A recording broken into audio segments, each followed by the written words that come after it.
Hello student, मैं हूं ज्योति मध्य। Cell theory अगर देखा जाएगा तो तीन वैज्ञानिकों ने दिया था। पहला तो जो था आपका मैथ्यूस लाइडेन और थियोडोर स्वान, और तीसरा जो वैज्ञानिक था आपका रुडोल्फ वर्चो। इन तीनों वैज्ञानिकों ने ही मिलकर आपका सेल थ्योरी दिया था।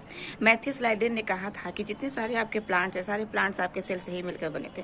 और थियोडोर जो स्वान था उसने भी कहा था कि जितने सारे आपके एनिमल्स है वो सारे के सारे एनिमल्स आपके सेल से ही मिलकर बने। यानी कि दोनों का यही कहना था कि जितने सारे प्लांट्स है और जितने सारे आपके एनिमल है दोनों के दोनों आपके सेल से ही मिलकर बने हैं। रुडोल्फ वर्चो का कहना था कि जो कोशिका की उत्पत्ति हो रही है वो पूर्ववर्ती कोशिकाओं से ही हो रही है। यानी कि इन्होंने अगर देखा जाएगा ओमनी सेलुला ई सेलुला का सिद्धांत दिया था। यानी कि नएवर्ती कोशिकाओं का निर्माण जो है पूर्ववर्ती कोशिकाओं से ही होता है। तो इसलिए अगर तीनों वैज्ञानिकों को अगर मिला दिया जाए, मैथ्यूस लाइडेन, थियोडोर स्वान और रुडोल्फ वर्चो के थ्योरी को ही हम मॉडर्न सेल थ्योरी के नाम से जानते हैं। इन तीनों वैज्ञानिकों का सबसे ज़्यादा योगदान था। और सेल की खोज जो है रॉबर्ट हुक ने किया ही था। और दूसरा एंटोनी वान लीeuwenhoek जो था जितने सारे माइक्रो ऑर्गेनिज्म को